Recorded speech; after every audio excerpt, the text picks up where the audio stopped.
قال يقول الفتى يا الله يا دافع البلاء تجنب هوى نفسي معاصي ذنوبها، وانا اعوذ بك يا رب من كل معصيه دي اهلي دروا عنها ودي ما دروا بها. ولا يغفر الزلات للعبد والخطأ سواء كنت يا من لك توطي رقوبها، ويا من هديت النوب في شلخ الشفاء تسوي معاسلها وتلوي جيوبها، وتسرح مع حل الصباح المبكره ولا تقطف الا من وثايج علوبها. وندعيك وانا اجيك بايات بينه عدد ما السلف في مسجدك رتلوبها، ويا فالق الصبح المضي لا تنفس وفالق نوى الزهره وفالق حبوبها، ويا من تسوق الريح بنسان بارده على كل وادي دي تسوق هبوبها.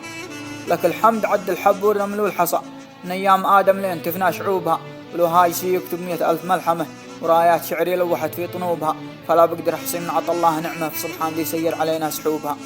وذكر النبي ما بارقه شاع وابتهج صلاتي على من سنته قد مشوبها، ابو ناصر العز من شيمه الفتى وطيبه وناموسه روايح شبوبها، كما من مشى بالطيب يا طيب لحيته ولا يستر العاريس والبس ثوبها.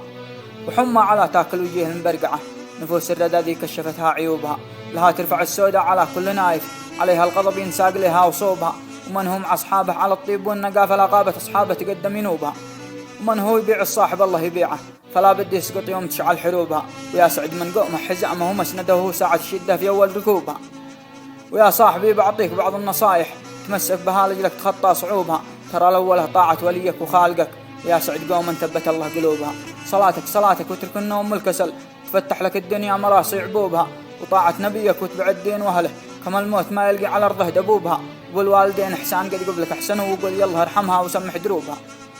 وساير خيار القوم تحظى بطيبهم ولا تشرب إلا من صوافي شروبها، وجارك ترى جارك فلا بات جايع فلا خير في جوره تنوح قلوبها، ولا سرت في مجلس قعوز كلامك ويا رب كلمة جلبك من جلوبها، وعهدك ترى وعد الرجل دين وافي ولا خنت وعدك بات خلب خلوبها.